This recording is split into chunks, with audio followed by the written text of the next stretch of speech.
and welcome to Wrestling and Everything Coast to Coast with your host, Buddy Sotello Esquire, and this week, the illustrious and heretofore missing in action, but wrestling's greatest photographer, Mike Lano. So, we missed you definitely on the show for the last few weeks, and I know that you had some personal business to take care of, so we don't have to discuss it here unless you... Oh, no, I had a relative that's been, hospitalized. It's been really pretty serious at age 95 to fall, break a hip right at the same time, like a couple of weeks before Scott Hall. So I think I've been gone at least 4 or 5 weeks. But she managed to survive that surgery. And when for somebody that's that age, almost 96 or 95 and a half, for them to say, well, you either don't have the surgery and you'll be bedbound, or you have the surgery and you'll be able to walk. Well, no, she's still like bedbound, and it's so painful. She's on serious meds, and it's like, so why put her through all that pain and a surgery, which is life-threatening potentially, if she's going to be the same either way, bedbound? But we'll see. On another note, so I apologize for being away for so long. Evan said he's going to maybe to call in, give us some updates on WrestleMania Night 2. I'm not going to call it WrestleMania Sunday, WrestleMania Night 2. But I do. Yes, we are the only two wrestling fans probably not watching it right now. Well, not watching it. I'll watch the replay. I watched the highlights from yesterday. I want to say that tonight, nothing will be coming out of our mouths about anybody's wives. And I go to Target yesterday. I guess we can't really see it come up. Yeah. Will Smith book. So it's already 30% off, but it said take an extra 50% off. But the reason I'm bringing this up, besides getting it, and I used to like this guy, but now, I have like zero respect for the guy. Once we finally found out it wasn't a work last week at the Academy Awards, was this book was sitting, and somebody had brought a whole bunch of baby products, diapers, and had all these baby products insinuating that Will Smith is a baby. And I couldn't resist it. 80% off. So now, how do we know that it's not a work? I still don't. It's not, because I've heard movements. Oh, he just did it to help Chris Rock's ticket sales. No, Chris Rock's concerts sell out irregardless. So, it wasn't because now Will Smith, Netflix, and some other production companies and platforms are distancing themselves, and they put on hiatus projects they were doing. So this is going to cost him some serious money, which should happen. I mean, if it was an athlete that did this, they might, or, PEDs or drugs or some kind of thing, performance-enhancing drugs, they would be suspended for X period of time without pay, maybe fined. But I inevitably think back towards the Andy Kaufman, Jerry Lawler. That was not an award show. And the weird thing about all of this, you watch him, he hears the joke, you watch his face, he's laughing. Then they cut, or they pan over to his wife. She's not laughing. So I don't know if she told him to do something, but he initially laughed at it. And then when he slaps Chris Rock, he leaves, he walks away laughing once again. I don't know. It's just stupid, and it took away from Questlove, who Chris Rock was going to present to for that great documentary. If Evan were here, he and I raved about that Summer of Soul, that concert series from about the time of Woodstock, but it was all these black African-American legends of music and many, many more, drawing huge, amazing crowds. Massive crowds. So I still think, until I hear otherwise, and there's proof of why he did it, and that Will Smith somehow, and Chris Rock really tell the truth about it, I think there's something about this that we didn't. Well, Eddie, the thing people keep saying is Will Smith trained, did all this stuff to play Muhammad Ali in a movie, bulked up, and he knows how to punch. We've seen the videos, actually, of him teaching at least one African-American kid how to fake slap. If you've not seen that one, go look at that from a couple of years ago. He's teaching him how to, slap. Yes. Pretend to slap. He's doing it like the wrestlers do, on his hand. Right. They do that so fast, you never hardly see that. It's not like Hogan with his hand on top of a guy's head, and then he just punches his hand. No, So Chris Rock did not react in the way that I would think that someone who he got toughed it out. What I give that guy all the credit in the world. Say this is a shoot, it's legit. Let's assume it is. Chris Rock took it and masterfully did stuff. Oh wow. I don't know. If someone flat out walked up to me and slapped me in the face, I would jump on top of him and start attacking. I don't even care if it's Will Smith. Chris Rock is a professional. Will Smith has had anger, temper issues, but I don't even want to waste time talking about it because this has been a huge weekend. Let me ask you, if you've not watched night one, obviously we're not watching night two of WrestleMania. Did you have interest in watching like the Ring of Honor show? From what I've heard, I have not. I'm going to order it. Out of this world, and the two matches, main importance. Bandito will throw out a spoiler, dropping and unifying the title with Jonathan Gresham taking both titles now, unifying. Which was basically his anyway. And then the tag match, FTR and the Briscoes. And the FTR Briscoes match, people are saying that's the match of the year right now. And I've said that, but other people are saying both of those matches are match of the years. And it has a lot of heavy AEW influence because Tony Khan bought it. That's his right to do. But having Samoa Joe come at the end and possibly challenge Jonathan Gresham, that is like a total dream match, particularly if it's the Samoa Joe even resembling the Samoa Joe of Ring of Honor, Pro Wrestling Guerrilla Past, where he was doing fantastic stuff. When he did a dive out on me and the late Boom Boom Kamini, he did that. We did manage a match against Samoa Joe once, and Samoa Joe was a frequent visitor to All Pro Wrestling, and oh yeah, well he came up with all of the Frankie Kazarian and cheerleader Melissa, who was then with one of the Ballard twins. The Ballards, yes. Twins. And they would come up, but that was actually the best of the three. That can maybe briefly bring us into this curve. Yeah, Bassman was the guy who... Bassman brought up his UPW wrestlers, and they had a mock, and that led up to King of the Indies, or prior to it, at the Vallejo County Fairgrounds. When we first at APW had those Vallejo County Fairground things, it was a lot of the APW versus UPW, which was a decent and well-run, for the short time it was. And Samoa Joe was paired mostly with Keiji Sakota, who passed away, as tag partner. But you also had Spanky, Brian Kendrick. You had a lot of these great talents from down there. John Cena. Yeah. And eventually Bryan Danielson. Daniel Bryant. It wasn't part of UPW, but when he came in, that's what led to the whole mess and pissed off Mike Modest, Donovan Morgan, Bison Mark Smith, and Frank Murdoch to all leave. But they took nearly every worker, behind the scenes people, refs, almost everybody left. Me, yeah, I left with Pro Wrestling Still Iron. Covered both of them, although a couple of times at the Iron Dojo, Modest would just say, Mike, you ring announce. What's his face didn't show up. So I did a couple of them. I wasn't good, obviously. Alan Bolte. Did Alan Bolte do some Iron ring? No, but my brother did. My brother did do a number of announcing jobs at Pro Wrestling Iron. It was fun, and I really lament or miss the fact that Iron wasn't around longer, because I totally agree with you. At school, the matches were great. You had Ring of Honor people coming. I know we've talked about Sarah D'Amato. Look, I miss Iron almost as much as anybody because I was getting a great push as a manager there. I got to manage against all the talent, outgoing, incoming talent that we had that was facing Mark Smith because he had first been one of my guys at Super Destroyer 2000. So in Iron, they pitted me against Mark Smith when they put the title on him. And I got to... So he was just too popular. Yeah, but I got to manage all sorts of great matches. I got to manage Nigel McGuinness.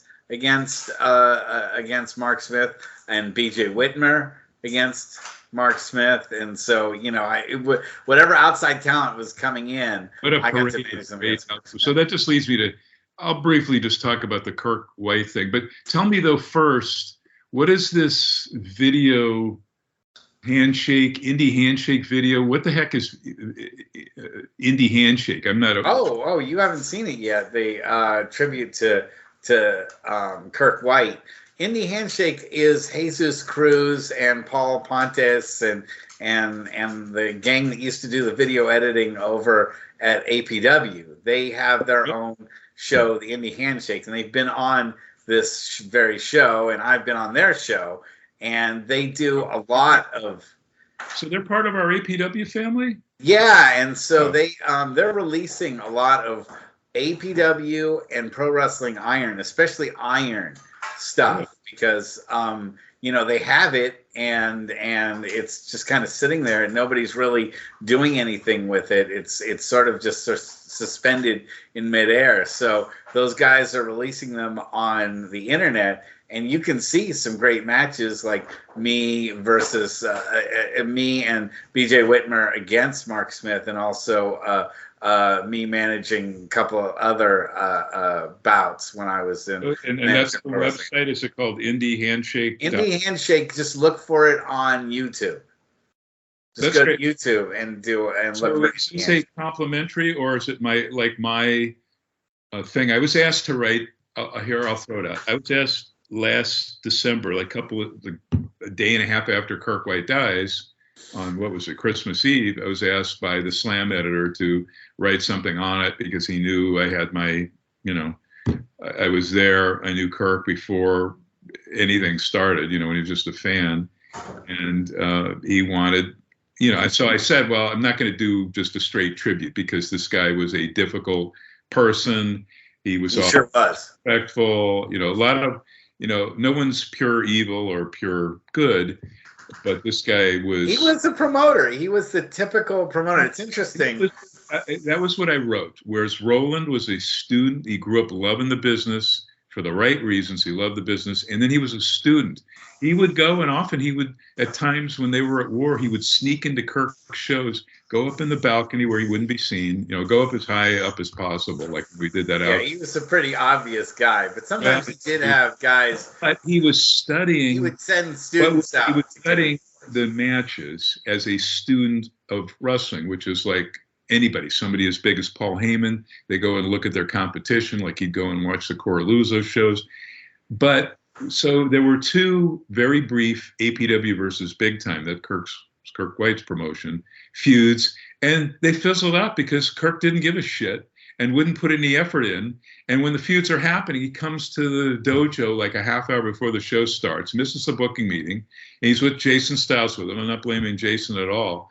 But Kirk goes, put me on first so I can cut my promo, and then, we got to head out of here. We got, a game, or we're going out to dinner, something like that. And that's all the input that would come out of Kirk. So that's why those two feuds failed. Whereas Rick Bassman, another student who loved wrestling, and he just, he loved it. He was no innocent guy either. He had his, some problems, but he was more towards the 24/7 good guy status in my book. He always treated me well.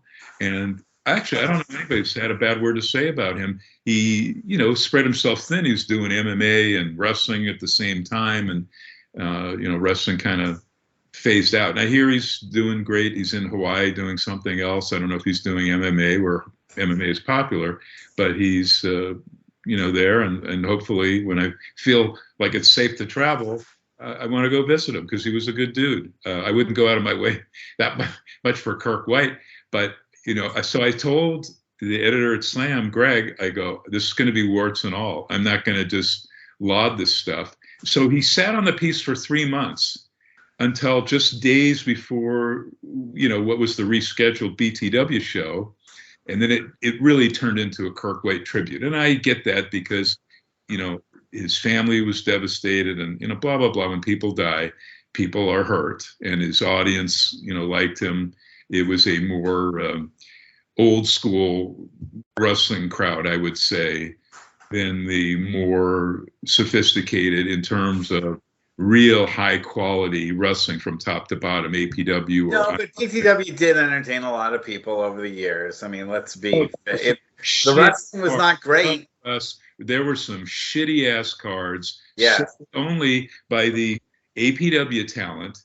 And Kirk would, let's be honest, the thing that would attracted the people was Kirk, started. He began, Woody and I helped him at the very beginning, and I'd known him when he was coming up and buying my photos at the Cow Palace. I was the ringside photographer. I was the head, really the only listed program photographer. There's just nobody else there from 79 on. But before that, I was coming up from 73 on to the Cow Palace, for the annual battle royals and anything of interest to me, like a Pat Patterson versus Lonnie Moondog Maine. I had to shoot that, and I wanted to.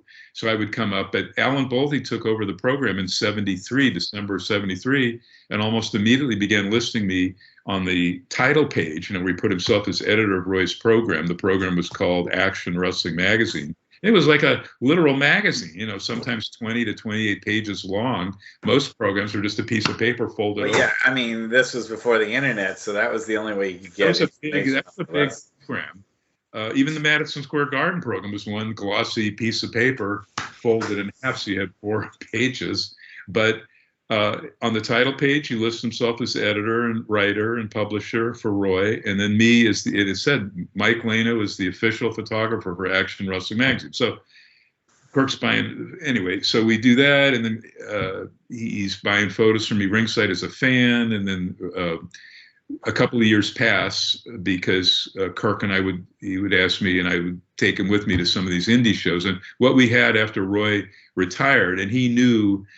I'll give you a little history here. He knew that when he announced his retirement, that Gagne and Vince Jr. were coming in, and this was of interest. We're talking December '82 or January of '82, well before, like almost 2 years or 23 months before Vince would go national or make the attempts and start the nationalization. He came into San Francisco, Northern California. That was like his first foray into going national and breaking all the rules. So Roy exposes the business after his last show, January of '82, fantastic battle royal at Pat 1. And can you still see me? I've lost you on the graphic. Or can you still hear me? Russ, it looks like I have lost you. I'm going to hold off on saying anything until I come back. Russ, I've lost you. What's going on? There we go. Okay, can you hear me now, Russ? Yes, let me go and add Evan. He's ready to bring us in. Okay, I'll finish that story because Evan's going to give us a report on what's going on with the Wrestlemania Night 2, Wrestlemania Sunday. Last night was a good show. Everybody's saying it was very good. Evan said it was good. Some matches were better than others. There was some crap, but by and large, it was mostly positive reviews, which is good to hear. We don't want to crap on. We want the wrestling to be good. Right now, it's so competitive. You better damn well be good. So, Evan, are you with us? Yes. Excellent. You emailed me. I saw that. You said it was an enjoyable show or a watchable show. Some stuff like the Cody Seth. How could that not be good? For me to praise WWE is quite unusual, but last night's show was really good. There was nothing on it that touched Ring of Honor's FTR against the Briscoes, nothing, but we talked about that earlier. But Cody and Seth Rollins and Bianca Belair, her match with Becky Lynch, those were 4-star matches, and there was several 3.5-star matches, and Austin's bout was shockingly good considering he hadn't been in there in 19 years, and they just had a crazy brawl all over the building. It went 13. That suplex onto the concrete floor. So I got to watch the highlight video. It's nothing like seeing it, which I want to see. Tell us, what did you think of that? That was pretty shocking. They would take that kind of bump. Yeah, I guess the adrenaline kicked in. And Owens is great. I mean, he sold everything. It was perfect. The whole thing was perfect. You could see he'd lost a step or two, but it wasn't like he was a shell of himself and it was sad, like with so many of these guys. You know, he looked good. He kept his shirt on. I'm sure his body isn't quite what it was, but someone said he's how old is he? They said he's 57. 57. Jeez, I didn't know he was old. So you know, you could facially you could see he's aged whatever, but he looked good. He didn't look embarrassing like some of these guys who hang on way too long. And it was a good card. Unfortunately, we're pretty much halfway through tonight's card, and it's the usual crap. You know? Really? Yeah. Tell us what's happened so far. They had Edge and AJ Styles, which was excellent, and it went fairly long. And then they had a screw job finish, so it just diminished the whole thing. Well, what's the finish? I've said we're not going to worry about spoilers. We're going to throw out all the spoilers. So what? Well, this is gonna air after it's over anyway. Damian Priest came out and this quote unquote distracted AJ for the pin.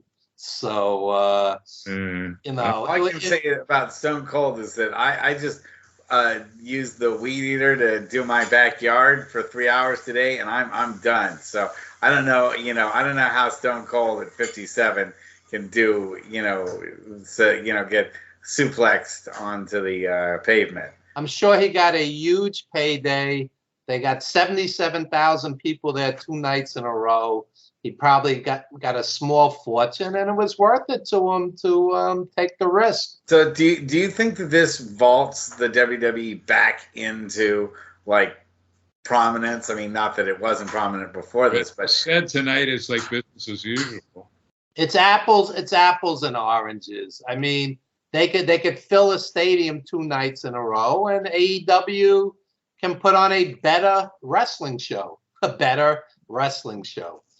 There was no match last night that was quote unquote great. It was 5 3.5 to 4-star matches. What did you think of the Ronda match? It was in a bad slot. It followed Bianca's match, and it followed Seth Rollins and Cody. So it was like in the depth slot, and they had a screw job finish. So it did not compare. And I'm thinking about all of this. Belair is like exceptional. She's exceptional. She's really great, and she's in the middle of the card. And Rousey, who doesn't touch her, is in the main event because Vince always marks out for quote unquote celebrities. And tonight, you had Sasha Banks in a meaningless 8-woman match, which was bad comedy and just a mishmash. It was a nothing match. Give us the results each time. So what happened with that match? Did they retain the Queen and Carmella, or? I don't even remember. And I watched it 20 minutes ago. That's how bored I was by it. Yeah, I mean, well, you're not again when you have to entertain everyone for 2 straight days of wrestling. There's only as much as we love wrestling. I think, there's only so much of it you can. Well, yes and no, because I watched Ring of Honor Friday night. So this is my 3rd show this weekend. And I was enjoying the hell out of AJ Styles and Edge until they screwed up the finish. And so, if it's great, I'll enjoy it. If it's very good, I'll enjoy it. So we had the AJ Edge. We've had the women's 8-person tag for the women's tag. What other matches happened so far? They had Johnny Knoxville and Sami Zayn. It was like a cartoon. They brought out all the props from Jackass. It was like watching a Rube Goldberg, cartoon. It was Tex Avery, something like Tex Avery. Yeah. It's like Tex Avery. Nobody can touch that. That's genius. So then his whole Jackass crew comes out, and it's like 6 guys beating up Sami Zayn. It was a cartoon. It was ridiculous. So he goes over Sami Zayn, right? Is that the result? No, Johnny Knoxville won. Yeah. That's what I mean. Yeah. But it was garbage, and I like Jackass for last night for Ray Jr. to be the one, not his son, who's not nowhere near. Well, he's just not really good yet. He's still got a ways to go. Exactly. I was going to say just that. Logan Paul's his name, right? Yeah. Yeah. This guy was actually impressive, and Ray's son looked tentative and was botching moves. I was more impressed with Logan Paul than Ray's son, honestly. A lot of the internet community is talking. Russ, a very cool thing in watching the little snippets was that Ray had Dominic come out in Art and Eddie's original Gringos Locos outfit, the red, white, and blue. That's what Dominic had on. That's all good and fine, but it's still nepotism. He doesn't belong in a big match at WrestleMania. He's a kid, and he's just not ready yet. And it was interesting last night. After I watched the show, I felt good. Usually after a WWE pay-per-view, I feel frustrated. I feel numb. We wanted to have you on. We wanted to have you on so that you could talk about it. Also, the internet community is really talking about the Cody Rhodes match. He was totally over, and it was an excellent match. 4-star match. He got to use his regular music that he used in Ring of Honor and then AEW. Yeah, he was totally accepted by the crowd, and it was an excellent match. It was not Steamboat and it was not Steamboat and Savage. It was not Flair and Steamboat. It was not, but it was a real good match. And so was Edge and AJ Styles until they screwed it up. And any other results tonight from tonight's card? So Omos and Lashley was a real stinker. The guy's so green. Almost. It was. What was the finish? Lashley beat him, I believe. Really? This is. I get like numb when it's not good. Yeah, it's hard for me to even like register all of it because, first of all, they really gotta stop with these 15-minute entrances. It's the guys fill up 2 days. That's how you can fill up 2 days. It's like the air that's in a pot in a bag of potato chips. Yeah, but meanwhile they canceled New Day's match yesterday. You don't cancel a match because you have 15-minute entrances all night. They had 8 women. Each one of them got an entrance, and then they go, "Oh, we don't have time for the other match." It's priority. I heard last night. How long was last night? They said it went over. 4 hours. 4 hours? 8 to 12. That's too much. It was only 7 matches. But that's the problem. Is that 7 matches shouldn't take 4 hours. The entrances should take 2 hours. The entrances are endless. Evan and I went to enough Dennis Coralluzzo shows where it might go till 1:32 in the morning because. Oh yeah.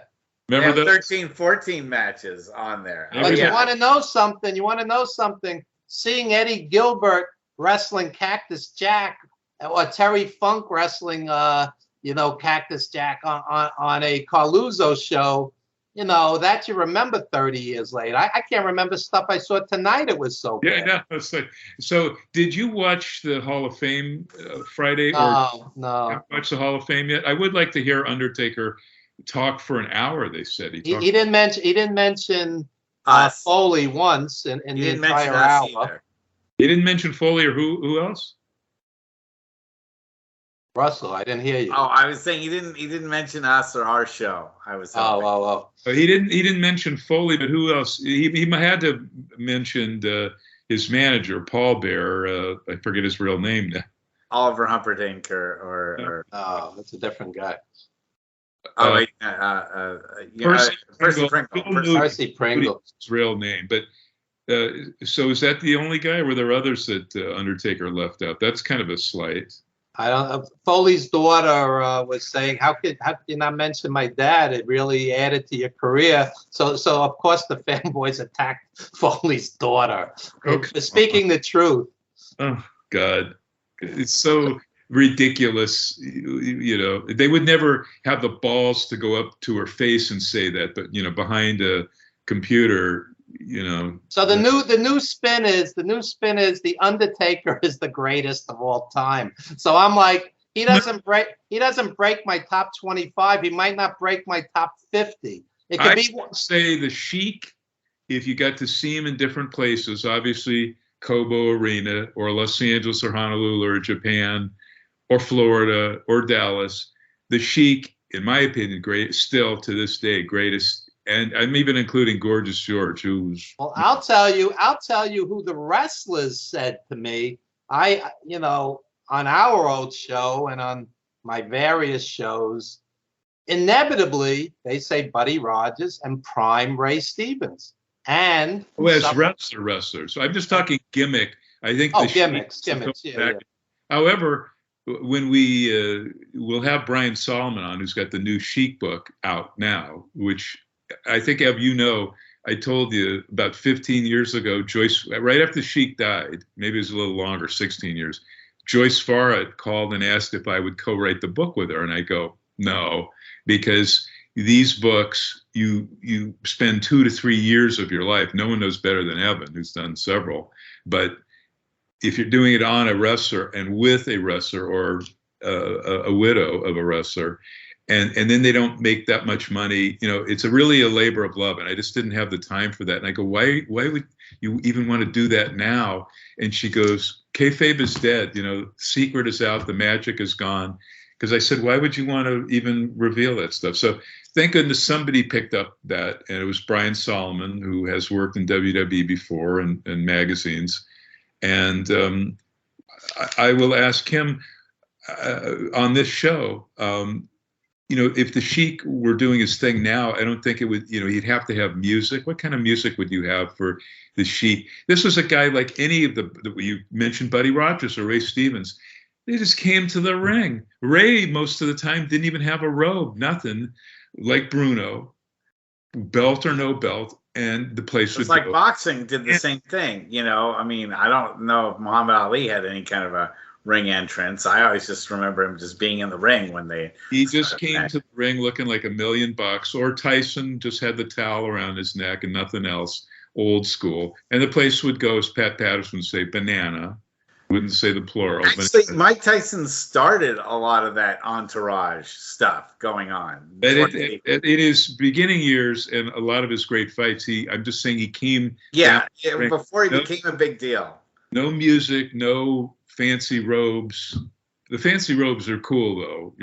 Let me just throw this out there. A lot of the legends that we interviewed over the years, the guys that they held in reverence. I'm going to put this out there because talking about WrestleMania like 5,000 other shows, is only going to go so far. So, like I said, Ray Stevens and Buddy Rogers are on the top of their list. Thez is right there. They revered Kowalski. Yeah. Even though Bruno was not a quote-unquote great technician, they loved Bruno. They loved Briscoe, Dory Funk, Nick Bockwinkel, Harley Race. These were the elite guys that all of these guys had.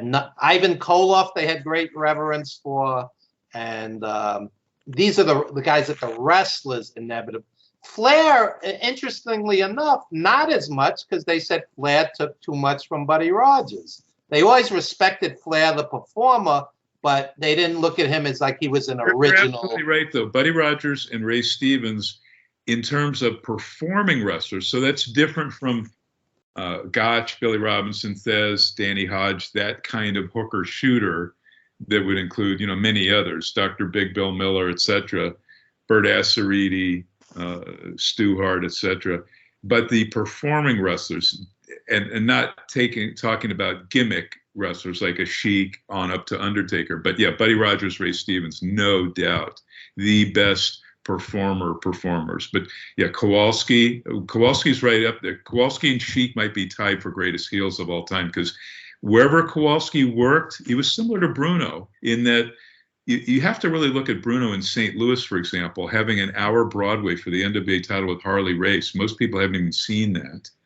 And Bruno could adapt and even though it's performance art, could work with anybody. Kowalski could work with high flyers, with guys that were set. But the WWE doesn't recognize any of that. They don't try to get today's kids to appreciate anything that went on before the Undertaker, or even once the Undertaker is done. I want you to forget. That's why they'll turn guys or whatever, or they'll just drop an angle cold.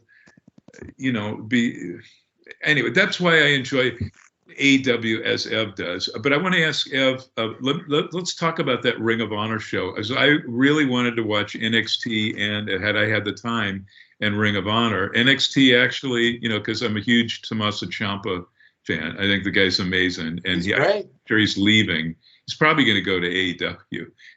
That's the way everything is going.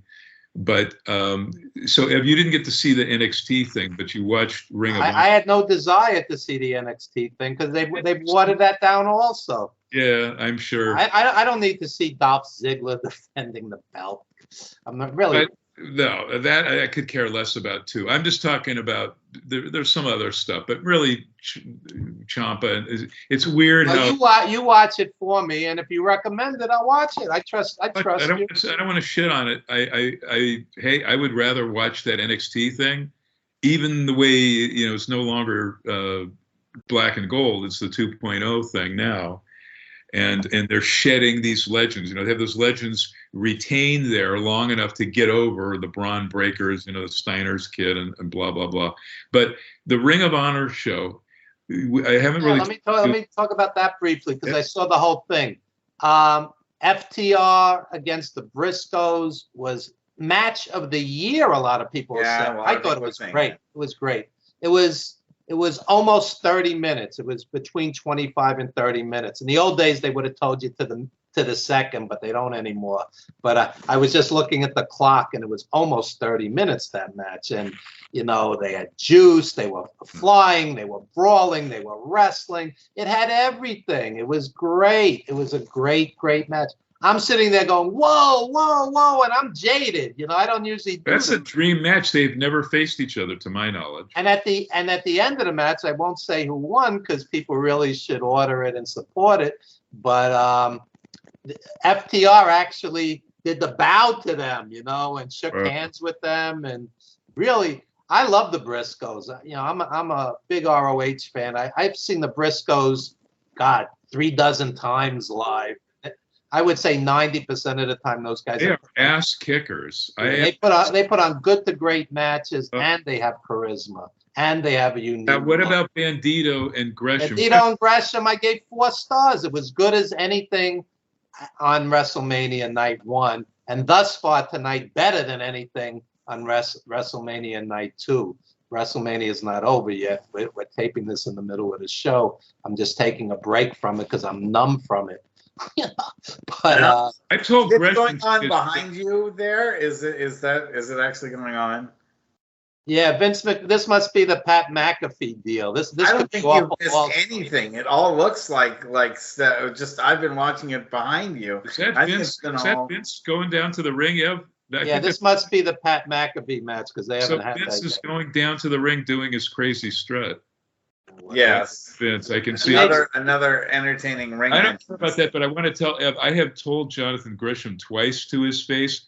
One time he was working with Dragon Lee's brother. What's that guy? Or Dragon Lee himself. And I go, man. And then he worked against Jeff Cobb at a PWG show. So the match at APW against Dragon Lee, I go, man, what you do from an athletic standpoint is art. And that guy impressed me so much. I've heard people rave that Gresham Bandito also was another possible match of the year candidate. It didn't touch FTR and the Briscoes, but it was a damn good match. And like I said, it was as good as anything WrestleMania Night 1 or 2. So he's on that level.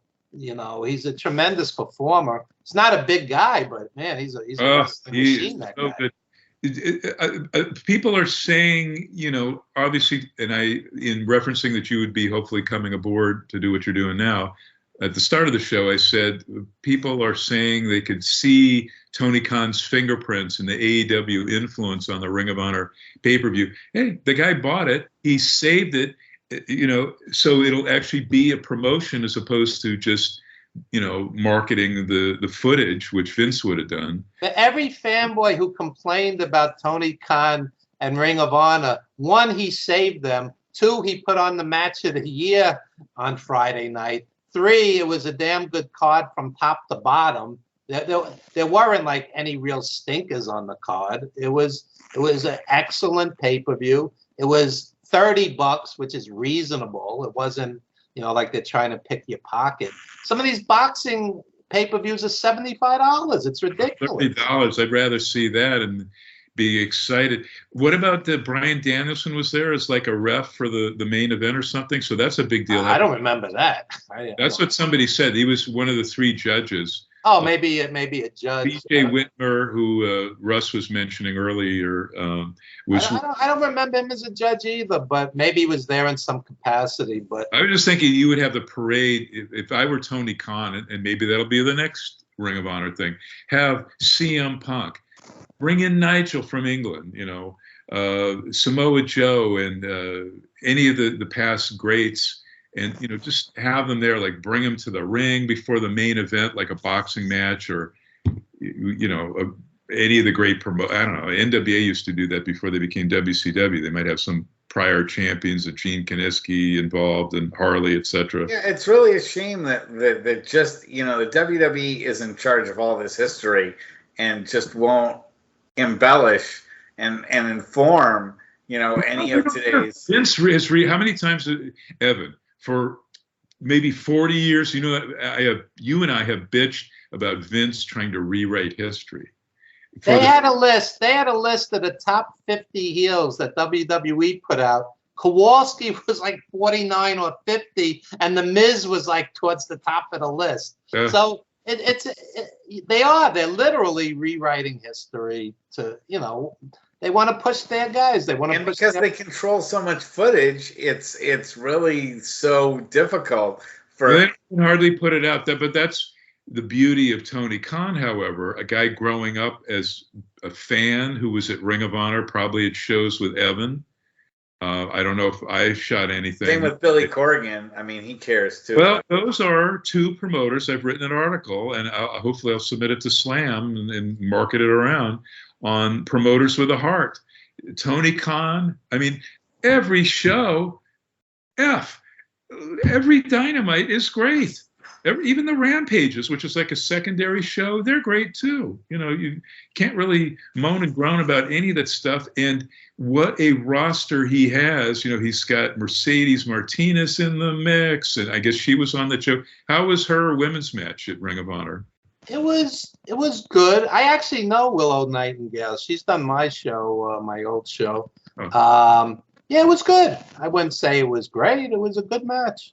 But it said there was, maybe a little styles clash, which sometimes happens. You can bring 2 people that never work together, and it's like magic. They just automatically. And sometimes there are styles clashes. But I'm glad that Willow's local, nice woman. I hope she makes it because she's got the talent. And this 8-woman WWE thing was such a circus tonight.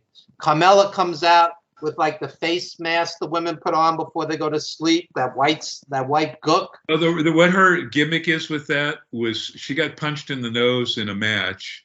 It was a work, and then she said, "Oh no, they can't touch my beauty." So it's a protective mask. Wait, hold on a sec. Evan, turn around and look at what's going on here. Yeah, they got the Dallas Cowboy cheerleaders. They got the Dallas Cowboy cheerleaders now. It's an absolute circus tonight. It really, I mean, you want to talk about... Evan, while you've been here, I think you have missed one actual match. I didn't miss any matches. Right now, it has just been all just pap. I mean, it's been nothing but... They're showing highlights of other matches up to come, so the Pat McAfee thing must have been one and done very quickly, unless it's starting. No, this is starting now. It hasn't even happened yet. They've had at least 10 minutes worth of pre-show introduction, including the cheerleaders. Now they're actually in the ring fighting. But I mean, have you seen this guy before? Austin Theory at Evolve shows was a terrific wrestler on the indie scene. He had matches with Keith Lee and other great, indie guys. Anyway, this is not good radio for 3 of us to stare at the TV screen. I'm going to let you guys go and do your show. All right? Okay, well, you're back to, at least you're back to watching a bench. We got you through the ring entrances, at least. The pre-show is 2 hours of 6 guys saying absolutely nothing. 2 hours. I fast forward, sped through that. There was nothing good. Nothing. It was like the new map. 6 guys, 2 hours, they say nothing. Anyway, I'll let you guys wrap enjoy the rest of the show. Thanks for being here this week. We'll see you next week. My pleasure. See you guys next week. Good night. We'll ask Evan for his report on the matches next week. Sure. All right. Here's what I was saying about Kirk. So Kirk begins and wanted to put on a couple of autograph shows. I gave him some initial context to help him get started. Woody Farmer did far more than I did. And, I'm not saying I was I miss Woody. He was a good guy. Woody was a good guy. He wasn't the smartest man in the world or the greatest business sense, but he was a real honest guy. His son Rex asked me to be MC at his service, which actually was at the Newark Pavilion, which Woody ran before Kirk ever did. But I even said then, some people have never credited Woody Farmer for getting them started. And I looked right at Kirk when I said that, sitting next to Jason Styles, and he knew I was talking right about him. Never paid Woody the proper thank yous or praise or respect for really getting him started. Woody gave up his cable access time slot. Obviously, he was going to do briefly the thing with Comcast, but he gave his time slot at the Newark Comcast Place, United Artists Cable is what it was called back then, to Kirk. And then Kirk started having free, people were let in free to watch shows. And I got him hooked up with Reggie Bennett and some others for that at the very beginning. And then he used some of Woody's guys like Sonny Stone. And then, he evolved and started actually having actual shows where people were charged, first at high schools in Fremont, and then finally the Newark Pavilion, which was a nice, all-purpose venue. So I in the obit thing, I said the good stuff that Kirk did, and I said the shit stuff that he had done. So I tried to be honest. Yeah, I think it came off as a more positive thing. Mostly people have said positive things about him, but my personal experience with Kirk White is that he's the one guy, one of the few people that I could describe as saying that you could be having a conversation with Kirk White, and what was going on in Kirk White's head was a completely different conversation than the one that you were actually having with him. He boiled everybody down to dollars and cents, and he was really. Yeah, that was my point. Was Roland was a student of the business and his main competitor, Roland at APW, and loved wrestling. Grew up with it, watched it, from when he was like 5 or 6 on. Kirk was always calculating. He was always like about money. It was more the monetary. Like one time, I wrote about this. We all went up different routes, but up to a show in a little nothing town. It's the town of perhaps one of the greatest veterinary schools in the country in Davis.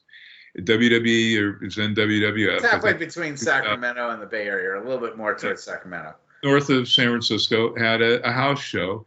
And I get there, and I had a press pass that Pat Patterson had gotten me so I could shoot ringside. And I'm going in the back way, and Kirk is out there, standing with. And see, said I got the 58 by 10s here, Mike. Will you have Kurt Angle sign them for me? And I go, fuck no. Are you out of your mind? I'm not going to jeopardize me being backstage to have him sign free. Are you kidding? You should be paying this guy.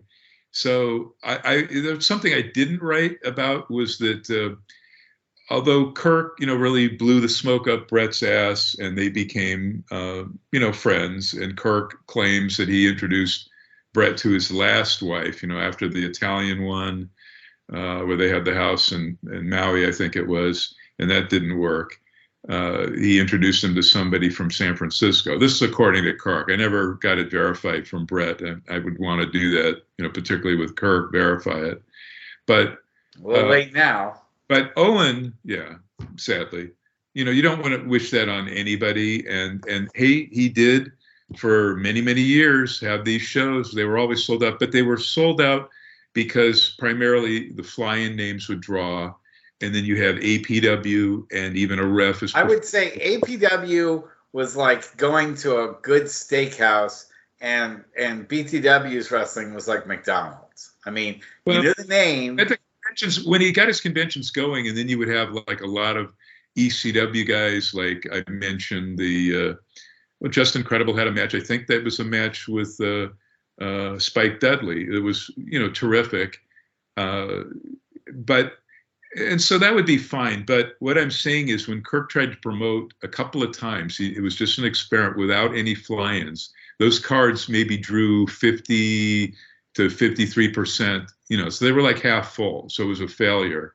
He had to have the fly-ins. And when so he got his audience conditioned, and he knew his audience. And, for many, many years, it was just like maybe one fly-in, maybe, a name fly-in would come in. Like, Kirk never really cared about the quality of the matches. Or Samoa Joe drive up. He did have some good matches. He had Samoa Joe and Kazarian have but he didn't care about how good the matches were. He just wanted to make sure that he was sold out. If he could get over 400 people. The booking meetings and things like that, it wasn't like super professionally laid out. No, Roland cared a lot about like what went on in the actual match itself. Let me throw something else out here, and I don't want to be knocking the poor guy, because I know his wife was a saint who at many times I saw her. I didn't really know her. No, but we're talking about our experiences with him. I saw her clean up messes, like when he would berate mentally challenged, these kids that would volunteer for him, and he'd have them do simple tasks like ticket taking, or maybe sitting and taking money at a gimmick table. But then he would, if they made the slightest error, he would berate them in front of everyone, the audience, everybody around, and that's just that sucked. And Owen Hart, I'll leave it with this. He had Owen Hart at a signing with Jeff Jarrett, and at the end he pulled the same thing. Owen had signed a contract and got paid to do X number of photos for X amount of time, and then it's the end, and Kirk said we stopped it, and Owen had to go to the airport, and we're on our way there because I was in the car, and he goes to Owen, can you sign? He had like 100 8x10s, extra 8x10s beyond the contracted amount that Owen was paid for. Can you just sign these, for me?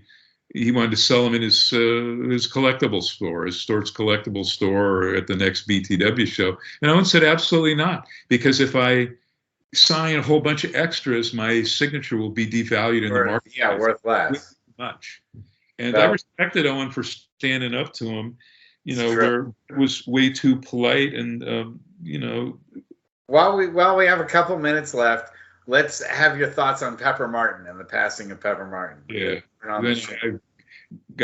Pepper was a real sweetheart of a guy. And this was the first color commentator, to my knowledge. I've asked a number of people, a number of experts.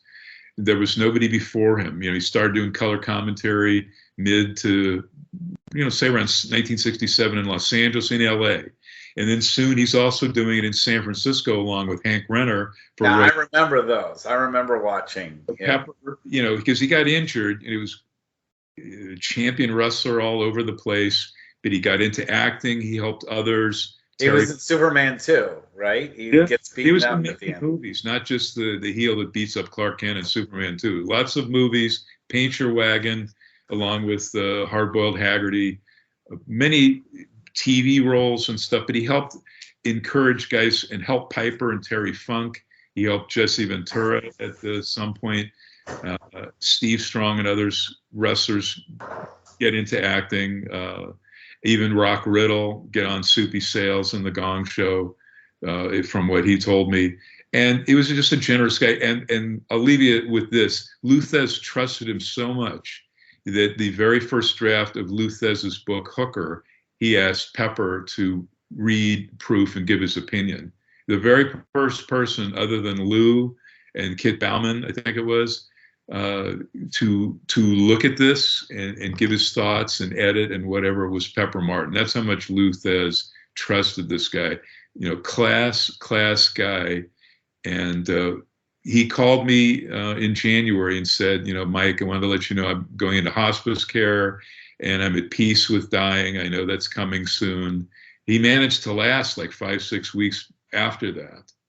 and real fighter. He asked me to call him maybe every day, every other day. I'll talk for as long as I can, but it'll take my mind off this shit. Those were his exact words. But you could tell when it was time to let him go, each time I'd call, that his breathing was getting labored. So he had a recurrence, and he supposedly never smoked, of lung cancer. He'd survived eye cancer, lost an eye to it about 10, 11 years prior. But this guy was very courageous and should be a hero to any of us, a hero to any of his brothers and sisters in wrestling. And the guy was beloved. He emceed a number of Cauliflower Alleys. He was there at the day one when Cauliflower Alley started. And it was just a wonderful, wonderful person. So that guy, I would say 100% angelic, on the angelic side. That was Pepper Martin. And he was a fantastic star in many places, even teaming the two Peppers, he and Pepper Gomez. Pepper Martin and Pepper Gomez teaming for Roy Shire. He's a big part of Roy Shire's promotion. He's the one who recommended Pat Patterson in the first place in '66 to Roy Shire when they had a long program for Don Owen in Portland. So Pepper Martin was a big deal internationally. He had Japan tours for Ricky Dozan's promotion. He's a class guy. So that's no better way to end the show than saying what a wonderful person was. We lament Kirk's wife passing. We definitely. Well, and I think you weren't here for Scott Hall's passing too. I was going to ask you. Scott Hall, super nice guy. Remember, he specifically asked me. He knew I was going because I was on staff for WCW magazine during its run. The newsstand magazine, and anyway, he knew I was going to Louis Piccoli's funeral. He said, "Mike, if they have a little program or whatever, can you get it for me, please? We love Louis." So that the evening after, it was a Monday night, I think Monday was Louis' service, and that Monday night Nitro, I gave he and Kevin Nash. It was an actual little card, so it was like a mini program. On one side was a picture of Louis, on the other, it had some elements of his life, when he was born and passed. And gave that to those two, and Scott Hall cried. He was, touched. He really wanted to have been there. He couldn't, but so I was very sorry to hear about that. It's just you don't want anybody to pass. No, I've been a fan of Scott Hall since the American Starship Coyote. Yeah, it's the Florida Eddie Graham days, even before AWA's himself, teaming with Kurt Hennig. Now we've lost both of them. Right. But, super, nice guy, and one of the big names who never held any kind of version of any world title. But the guy didn't, really need it. And the biggest gimmick he had was created by Vince, the Razor Ramon thing. So, we miss these guys. Obviously, they'll stay, thankfully with video, there's not much of Pepper Martin, but there's tons of, loads of Scott Hall for people to enjoy and remember him with. And let's keep those guys in our thoughts. Pepper, Scott Hall, most definitely. And we should have a lot to talk about with Evan next time. And actually, next week, I want to hear, I'll have to throw you questions, ask you. I didn't know you went to WrestleMania 2 in LA. So next week, I want to hear, Russ, because I got to go. I want to hear about, let's start the show with you telling us about my WrestleMania story. Sure, I'd be happy to. Hogan and King Bundy in the big blue cage. The big blue cage. That was the Blassie cage, too, because that came from Mike LaBelle's office when Vince Jr. bought in December of 1982 Mike LaBelle's, whole promotion. That was the Freddie Blassie cage, the blue cage. That was the Blassie. Okay, I wasn't aware of that. That was the cage, never to be used in WWF again, to my knowledge. But I think that's I think it was used a couple other times. I think I saw it used once live, actually, in the Cow Palace. Its own cage. And a number of people, like on Busted Open, I mean, to correct Dave LaGreca on this, he couldn't understand why at WrestleMania 2, Susan St. James, who was terrible, she didn't know anything about wrestling, doing commentary. Well, the reason was the guy who helped Vince get Saturday Night Live's main event, with Lorne Michaels, the head producer of Saturday Night Live and so many other things. He was head of NBC Sports, was Dick Ebersol, and Susan St. James was Dick Ebersol's wife. that's how that gig at WrestleMania 2 happened. But let's talk about that next week, Russ, because I got to go. Very good. All right. Thanks for being here this week. We'll see everyone next week. Good night, everyone. Domo.